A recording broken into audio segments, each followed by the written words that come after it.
Olá, tudo certo? Estamos começando mais um podcast. 24 em 3. Fê, o que esse podcast 24 em 3 significa? Que você pode otimizar as suas 24 horas em 3 estratégias, que são clareza, foco e projetos. Só que hoje a gente não vai abordar sobre isso propriamente dito, porque já foram feitas algumas lives explicando cada uma dessas porções, digamos assim, dessas estratégias, desses pontos essenciais para que a gente consiga otimizar melhor essas 24 horas diárias, né? Essas 24 horas que a gente tem em um dia, né? Só que hoje eu queria falar um pouco mais sobre estudos produtivos e estudos de uma maneira geral. Por que maneira geral? Porque todo mundo estuda, todo mundo busca um direcionamento intelectual, ou lê um livro e acha interessante, você vai pontuar algumas coisas relacionadas àquele livro, ou alguma coisa relacionada a concursos. Então, você está estudando para o concurso? Beleza. Está estudando para uma prova de qualificação? Ótimo, maravilha. Então, a ideia hoje é trabalhar justamente, a gente vai conversar um pouquinho sobre as premissas. Então, a pergunta é, vamos lá, quais as premissas dos estudos produtivos? Como assim, Fernanda, você poderia explicar um pouquinho? Claro que eu posso explicar claramente. Essa é uma pergunta muito interessante e que diz muito respeito a como a gente pode otimizar as nossas anotações, os nossos estudos, as nossas revisões. No outro podcast a gente falou um pouquinho sobre 3 pontos interessantes que você pode otimizar as suas anotações para que elas sejam mais produtivas. E hoje a gente vai abordar as premissas que envolvem os estudos produtivos. Como assim? Não são só anotações? Não, são os estudos. O que você coloca dentro da onde? Da sua cachola. E na hora que você precisa achar, cachola é meio antigo, né? Mas é cachola mesmo.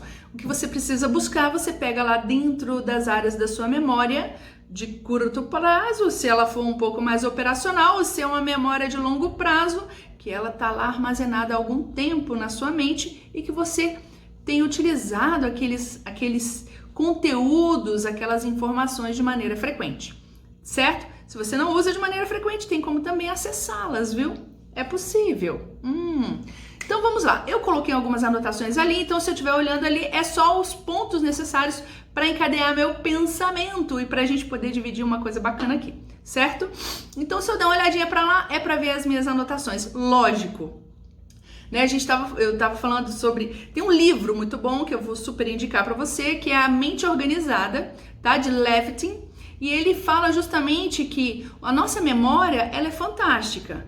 E a gente tem basicamente 2 tipos de memória, que é a de curto prazo e a de longo prazo. E que quando a gente faz as anotações, quando a gente faz alguns estudos e faz revisões e faz esquemas e faz mind map, que são os mapas mentais, ou se faz uma revisão, um fluxograma, qualquer modo da gente externar o que a gente memorizou, por exemplo, numa aula, ou externar alguma coisa que a gente ouviu numa videoaula, isso a gente externa e passa isso por modo escrito ou mesmo num computador, né? Por anotações no computador. Você pode usar um aplicativo para isso. Então tá. E aí nessa questão que ele fala de mente organizada, fala justamente de como você ser mais produtivo nas suas anotações. Hoje é chá, né? Porque é bom mesclar um pouquinho, café, chá, então vamos ao chá. Com licença. E isso quer dizer o quê? A mente organizada envolve as estruturas cerebrais que vão armazenar aquela informação. Depois a gente pode falar um pouquinho sobre mente organizada, mas eu queria falar e apontar algumas premissas que envolve quando a gente presta atenção e foca em estudar de maneira mais produtiva, colhendo resultados eficientes com esse estudo produtivo, certo? Quais são essas premissas? Primeiro, a gente precisa entender como funciona o nosso cérebro. Não tem como fugir disso, né? E o nosso cérebro é a nossa grande máquina que vai estar armazenando aquele conteúdo. Então, se você entende o cérebro como sendo um grande armazenar um grande computador onde vai armazenar aquelas informações, então tem informações que a gente armazena e que não são tão eficientes na hora da gente estudar. Então, às vezes tem aquele conjunto de informações e a gente precisa sintetizar isso, a gente precisa colocar num esquema, a gente precisa fazer neuroassociações. O que são neuroassociações? Por exemplo, eu gosto de banana, banana me lembra canela, me lembra um doce especial chamado cartola, que tem canela, queijo e banana, e que a última vez que eu comi foi na Paraíba. Isso são neuroassociações de acordo com a minha experiência, de acordo com as minhas vivências. Olha que interessante. Quando a gente faz neuroassociações, eu estou colocando uma coisa que é minha e muito particular, e que faz sentido, por exemplo, e que aguça alguns sentidos muito viscerais, que a gente chama, que envolve os sentidos. Então, olfato, gustação, envolve audição, envolve visão. Todos esses sentidos, quando ficam aguçados na nossa memória, alguma lembrança de uma situação, de uma vivência que a gente faz, a gente acaba o quê? Fixando melhor. Então vai lá para memória de longo prazo. Memórias operacionais ou de curto prazo, elas são muito eficazes, por exemplo, para o nosso dia a dia, para o nosso trabalho, para as tarefas prioritárias que a gente precisa desenvolver. Por exemplo, pagar uma conta, buscar criança na escola, me direcionar ao colégio para estudar, deixa eu ver, ir para a faculdade, ou então ir para o escritório. Então isso tudo são memórias de curto prazo que muitas vezes a gente faz aqui essas anotações e que levam a gente a conduzir o nosso dia a dia. Então são memórias de curto prazo. Então o nosso cérebro, ele se apropria de informações a partir do momento em que a gente consegue vivenciá-las com mais intensidade. E o que ajuda ao cérebro fixar isso melhor? Os sentidos, como eu falei, as percepções que a gente tem do ambiente. E a partir dessas percepções que a gente tem no ambiente, a gente gera o quê? Hormônios e neurohormônios. Quais são os neurohormônios? Dopamina, serotonina, são hormônios que ficam circulantes no nosso cérebro, adrenalina, noradrenalina e os hormônios. Testosterona é um tipo de hormônio, o cortisol, né? Então a gente sabe que existem alguns hormônios e vários outros, tá? Tô colocando os que são mais viáveis. Agora a gente até conhece alguns hormônios que ficam no nosso intestino, né? Tem o neuropeptídeo Y, que ele é responsável por várias funções, que faz essa interligação de cérebro e intestino. Então assim, de acordo com a neurociência, se a gente for aprofundar, o que vai acontecer? Vai ter muita coisa pra gente conversar aqui. Então vamos nos apropriar primeiramente desses hormônios e neurohormônios. Por que eles são importantes? Né? Se você pesquisa sobre isso, se você já ouviu falar, por exemplo, a dopamina é um hormônio muito importante, está relacionado à afetividade. Então ele é muito... ele envolve o humor também, então ele fica em algumas regiões que a gente chama de núcleos da base, que são regiões do cérebro responsáveis pelo humor, a transição desse humor. E, por exemplo, pessoas que têm déficit de dopamina déficit de dopamina são pessoas que, por exemplo, desenvolvem parkinsonismo ou doença de Parkinson. Então, pessoas que sofreram muito trauma na cabeça, por exemplo, pugilista. Quem são os pugilistas? São os caras que lutam boxe. MMA, há um risco enorme das pessoas que praticam MMA, que levam porrada na cabeça, que desenvolvam o parkinsonismo. O parkinsonismo é a diminuição da dopamina. Então, o que acontece? Momentos muito agressivos e que alteram o cérebro e que às vezes a pessoa não consegue externar a afetividade ou trabalhar a afetividade de uma maneira fluida, entendam, fluida. Então, que hajam a conexão, pode ser olhar com olhar, coração com coração. Então, a gente estabelecendo essas conexões, a gente eleva os níveis de dopamina. Então, a alegria, a sensação de prazer, a animação, tudo isso, a gente acaba aumentando a circulação da dopamina. O senso de propósito, tudo isso envolve a circulação da dopamina dentro do nosso cérebro. Justamente naquela área lá que eu falei, substância nigra, dos núcleos da base, que são essas regiões responsáveis pela circulação da dopamina e essa sensação de bem-estar. Então, é muito importante a gente entender que a dopamina ela pode circular de outras maneiras. Como assim? Um abraço, um sorriso, uma demonstração de afetividade, de compaixão, sim, de gratidão. A dopamina tá lá, tá? Então, quanto mais a gente desenvolver esses pequenos aspectos, pequenos gestos, a gente eleva o nível de dopamina. Isso é importante para o estudo? Claro, claramente importante para o estudo. Serotonina está sendo muito bem trabalhada, principalmente no sentido de chamá-la até de hormônio da felicidade.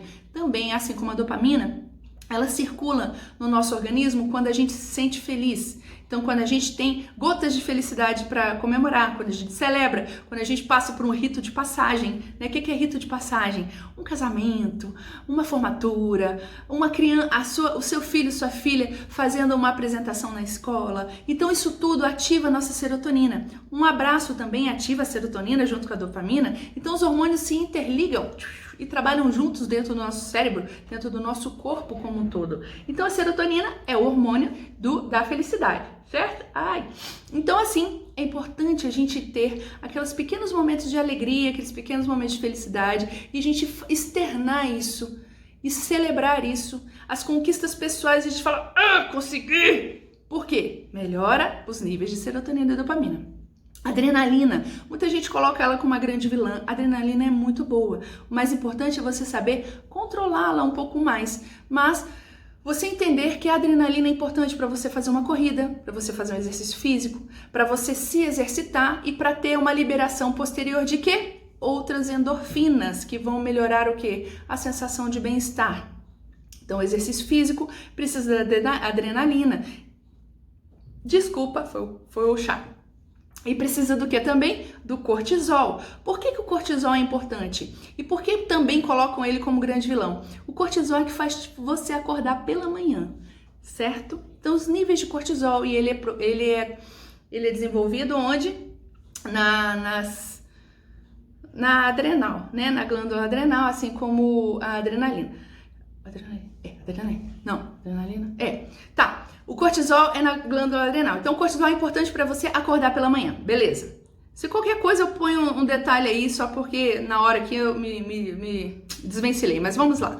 No cortisol, ele te faz acordar pela manhã e começa a diminuir os níveis que horas? Às 16 horas. Tanto é que pessoas que vão fazer o quê? Exames para avaliar os níveis de cortisol, muitas vezes tem que colher o sangue que horas? Antes das 8 e no horário das 16 horas, para saber se o cortisol está diminuindo ou não. Níveis elevados de cortisol, que pode acontecer o quê? A pessoa está passando por um momento estressor. Então, níveis elevados de cortisol que não diminuem, então a pessoa está passando por um momento de estafa, de estresse, de agonia, de sensação de pânico. Então, muitas vezes o cortisol fica alterado. E como é que a gente faz para diminuir os níveis de cortisol, para diminuir os níveis de ansiedade? A gente precisa diminuir o cortisol e elevar o quê? Que é inversamente proporcional à testosterona. Homem e mulher têm testosterona circulante no seu corpo, que são produzidos pelas glândulas reprodutoras, certo? Então vamos lá. Testosterona, quando a gente eleva os níveis de testosterona, a gente tem mais energia, a gente tem mais vontade de acordar pela manhã, a gente tem mais vontade de fazer as atividades que a gente precisa fazer, a gente tem mais vontade de fazer exercício físico, e a gente entra num ciclo virtuoso que a gente chama, né? Aquele ciclo de realizações. Então, quando a gente eleva o nível de testosterona, a gente acaba diminuindo os níveis de cortisol. Por isso que muitas pessoas que passam por períodos de depressão e que fazem acompanhamento com psicólogo, psiquiatra, elas precisam elevar os níveis de testosterona. Como? Praticando exercício físico, né? 30 minutos de exercícios mais ativos, uma caminhada, uma corrida, uma natação, academia. Ah, meu Deus, mas eu tô de sobrepeso. Comece. O mais importante é começar. Comece com o seu nível e com a sua energia que você tem. Aos poucos você vai aumentando essa energia a partir do momento que isso vai sendo repetido várias vezes. Isso aconteceu comigo, isso acontece com muitos amigos que eu tenho e é simples, é só você começar. Então decidiu, começa e vai. Isso vai elevar os níveis de testosterona e diminuir os níveis de cortisol, aqueles períodos de ansiedade ou até mesmo aqueles níveis elevados.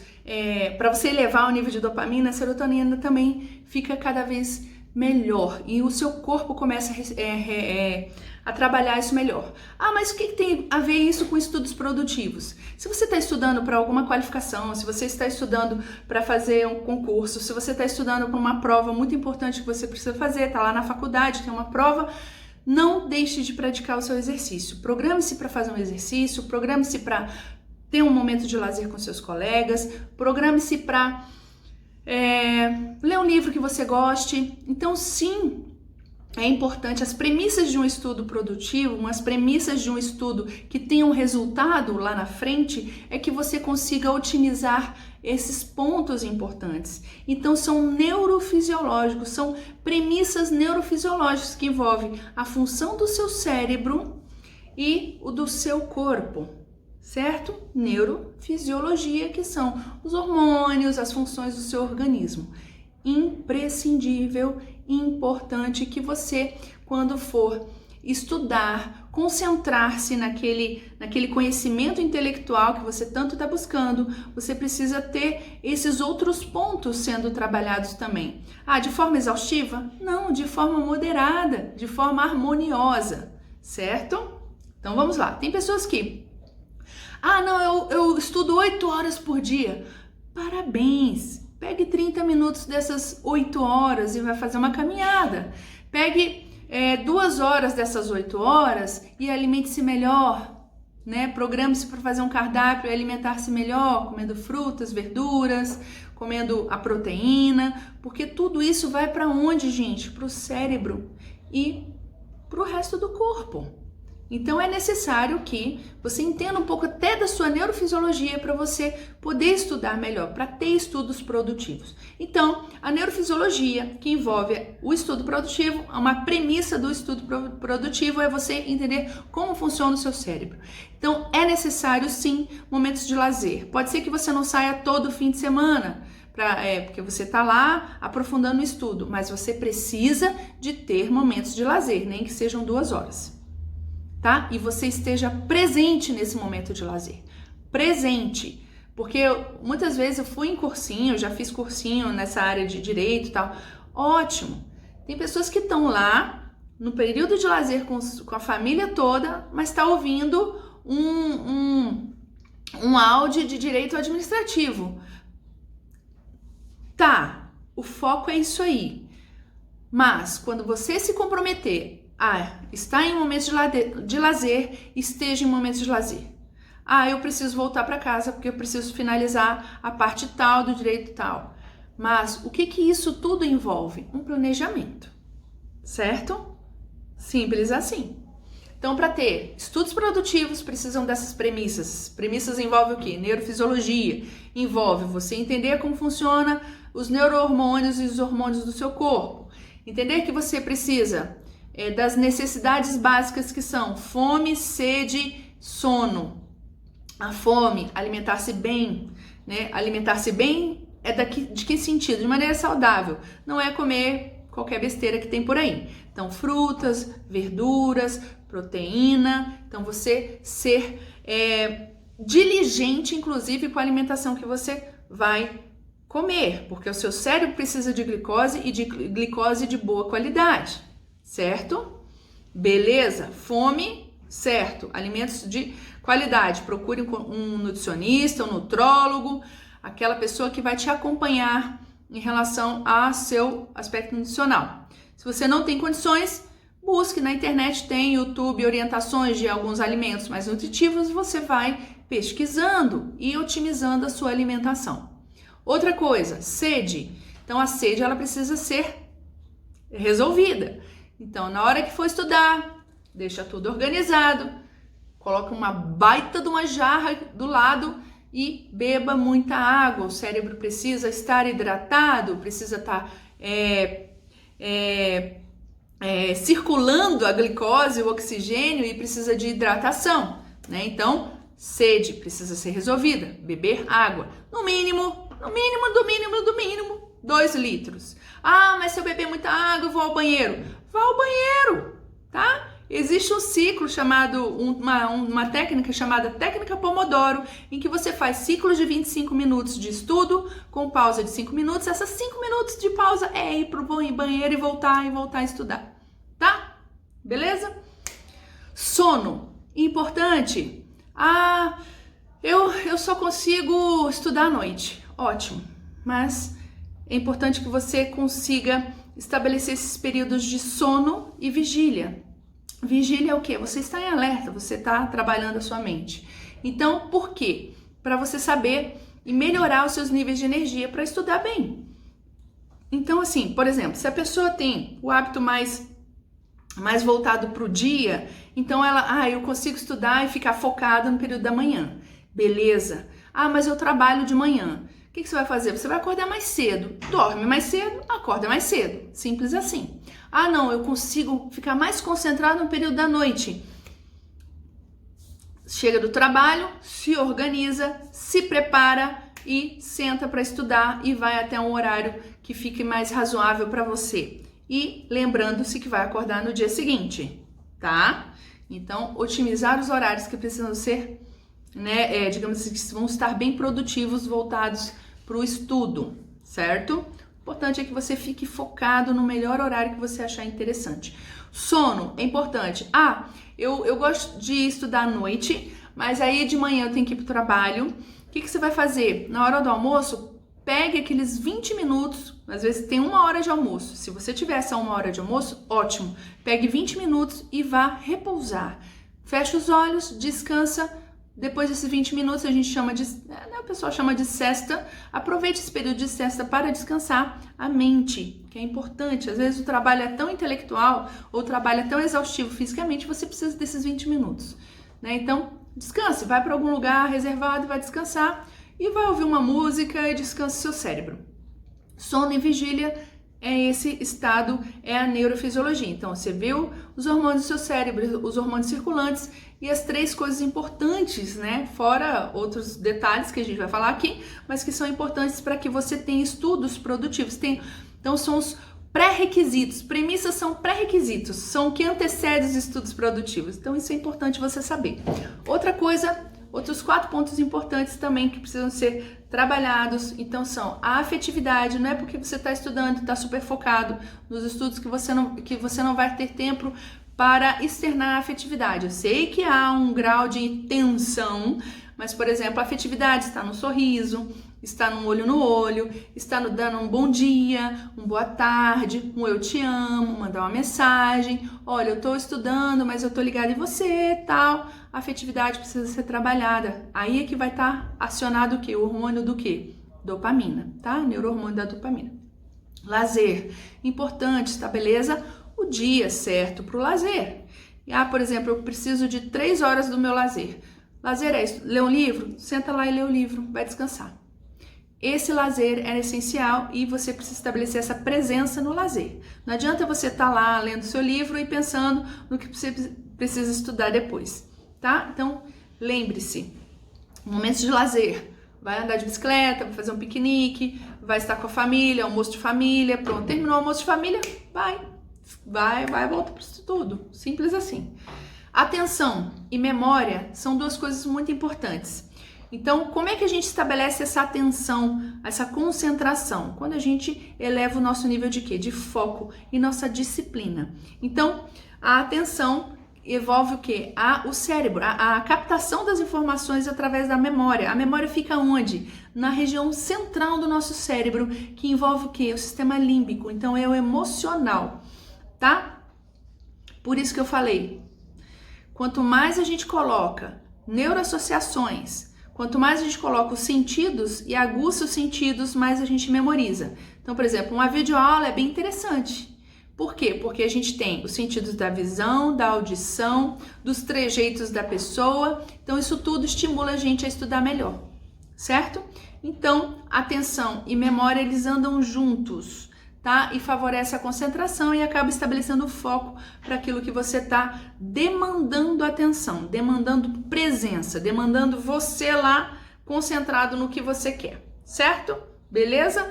Outra coisa importante é que muitas pessoas falam a organização do espaço, porque como nós seres humanos somos também muito visuais, tanto é que nossos olhos são focados na frente, né? Diferente das aves, que os olhos são laterais e que são justamente animais que são presas fáceis, né? Ela precisa virar o olho, né? Então, nós seres humanos somos mais visuais, então onde é que está o nosso olho? Está na frente, assim como uma águia, assim como uma ave de rapina, os olhos são para frente, porque a gente avalia o quê? O nível de profundidade. Então, a gente tem o quê? Foco de profundidade e de direcionamento. Então, o que acontece? Quando a gente tem o olho para frente, a gente não é uma ave com os olhos para o lado, né? Tipo, passarinho. A gente é águia para frente, é ave de rapina, coruja, o olho é para frente. Então, o que isso quer dizer? Que a gente precisa de uma organização espacial para a gente direcionar nosso foco. Então, a organização de onde você vai estudar é essencial. Pode parecer que não, mas é real. Então, organização do espaço. Então, é o computador? Beleza. É um caderno de anotação? Beleza. É uma pasta de fichário para que você coloque todas as informações, os seus mapas mentais? Coloque, mas deixe sempre o espaço onde você vai estudar organizado. Isso é importante. Outra coisa, plano de estudo. Se você não tiver um plano, fica mais difícil. Então, você precisa colocar as estruturas do seu estudo. Por exemplo, eu acredito que é mais fácil, e eu passei o concurso dessa maneira, quando você coloca as coisas que você gosta de estudar nos horários que você tem menos atenção. E as coisas que você menos gosta de estudar, ou você pode fazer o contrário se você achar interessante. As coisas que você menos gosta de estudar, você coloca no horário que você tem mais atenção. Então, isso ajuda cada vez mais a você direcionar o seu foco. E as coisas que você gosta, por exemplo, depois do almoço, dá aquele soninho. Então, as coisas que você gosta, você vai só curtindo a leitura, curtindo o estudo. E as coisas que você menos gosta, assim, tem menos afinidade, mas com o tempo você vai passar a gostar, você coloca no horário que você tem mais atenção. Então, isso ajuda a você otimizar o seu cérebro, a assimilar melhor as informações, certo?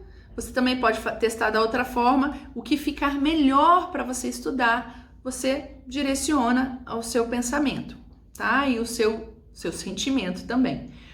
Planos de estudo.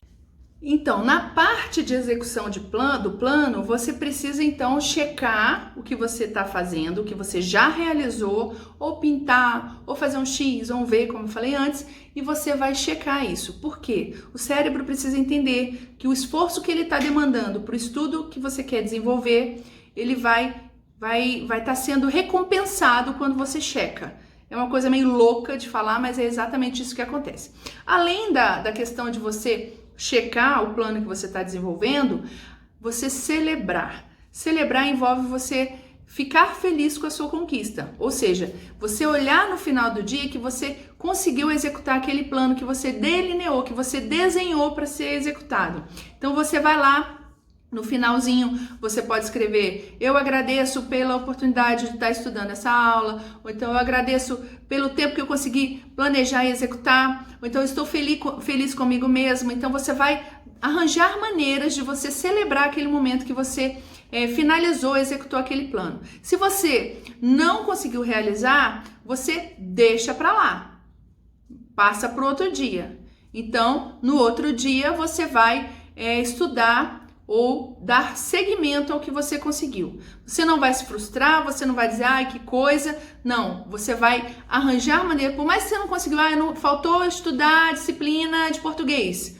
Tá, o que você vai fazer? Você vai agradecer do mesmo jeito pelo dia, alguma coisa que aconteceu no dia, alguma coisa que você queira agradecer, não importa. Você vai celebrar aquele dia que você desempenhou aquele tempo necessário para fazer aquelas coisas que você tinha que fazer, e você vai dar seguimento ao dia seguinte, sem ter que trazer as coisas, os estudos que estavam antes para o que você precisa fazer no dia seguinte. Você vai seguir o plano, que você desenhou, certo?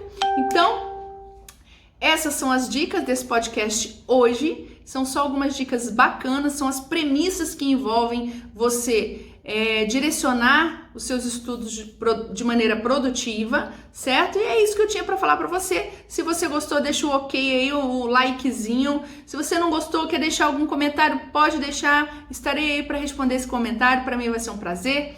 E vamos nessas no podcast, na linha do podcast, para a gente estar sempre compartilhando alguma coisa bacana, alguma coisa que envolve alguns trabalhos de neurociência, algumas coisas bacanas aí em relação à inteligência neuroprodutiva, inteligência produtiva, a teoria das inteligências, a produtividade, a qualidade de vida, coisas que vão sempre trazer algum benefício para o nosso dia a dia. São coisas que eu uso, são coisas que eu estudo e que eu gosto de compartilhar com você, certo?